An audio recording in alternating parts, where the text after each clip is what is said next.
At Evo India, we love exploring new locations, great roads, new places to drive to. That is one of our USPs. And you know what? We thought we'd seen it all until we stumbled on this place called Gandikota. Gandikota is a quaint little village somewhere in Andhra Pradesh, and it's known for just one thing. It's got a gorge that's known as the Grand Canyon of India.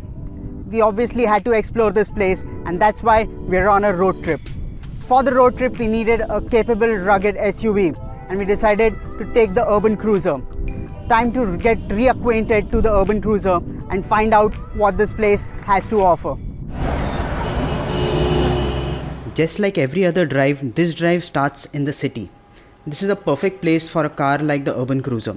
Although it's an SUV, it's extremely maneuverable. Its compact dimensions make it a breeze to drive in bumper-to-bumper traffic. It's also got a large greenhouse, giving me an excellent view of the outer world. The Urban Cruiser stands out in the urban jungle with its attractive styling, and especially so if you opt for the dual-tone color options.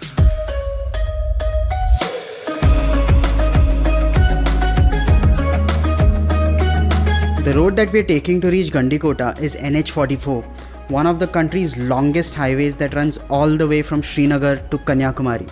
And although that's a different road trip altogether, we'd be driving the Bangalore to Gandikota stretch, which is about 6 to 7 hours depending on where you start from Bangalore. The highway is the part where the Urban Cruiser makes the cruiser part of its name proud. It can maintain triple-digit speeds all day on the highway and is also good enough for quick overtakes.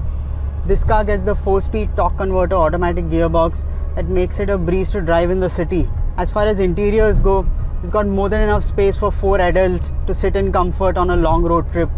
And the boot, there's more than enough space to carry more than a weekend's luggage.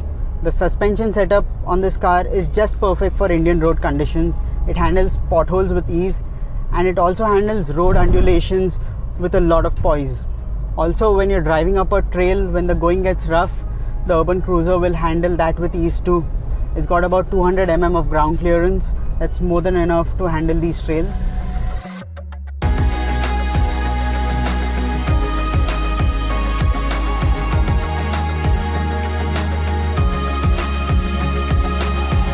Encounters some twisties, and the Urban Cruiser excels in the handling department too.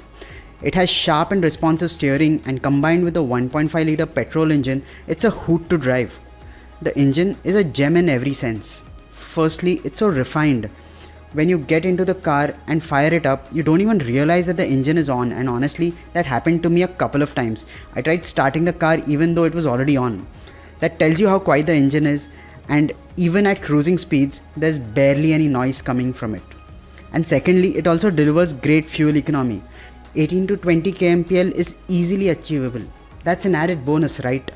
This power plant churns out 103 bhp along with 138 Newton meters of torque, and that, as I've said before, is more than enough for quick overtakes, even around the 3-figure mark. That too with a full set of passengers.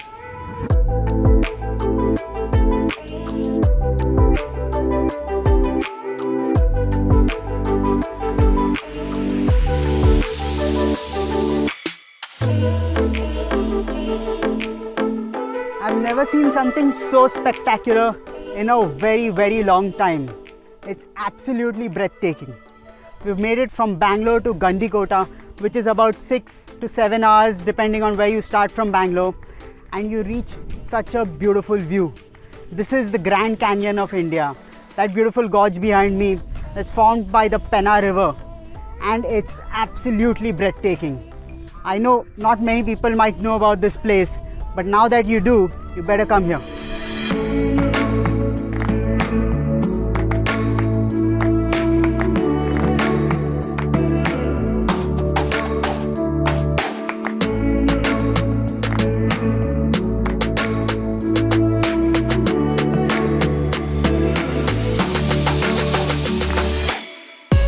Now this gearbox has drive for normal road conditions, and then it's got 2 and it's got low. When you're off-roading and when you're trying to encounter such big rocks, it's better to put it in low. You got a lot of torque, so you don't need to step on the gas too much. And this view, oh my god.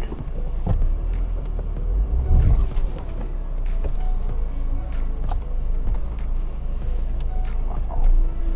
This place is absolutely stunning.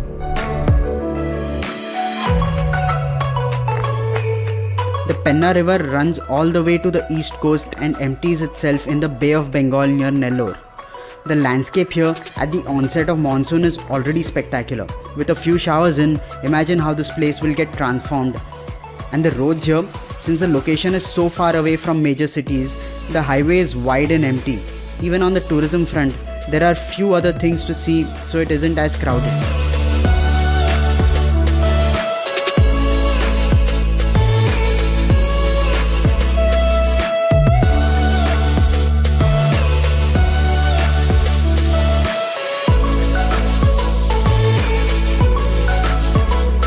When we talk of southern India, we flock to places in Kerala, in Karnataka and in Tamil Nadu.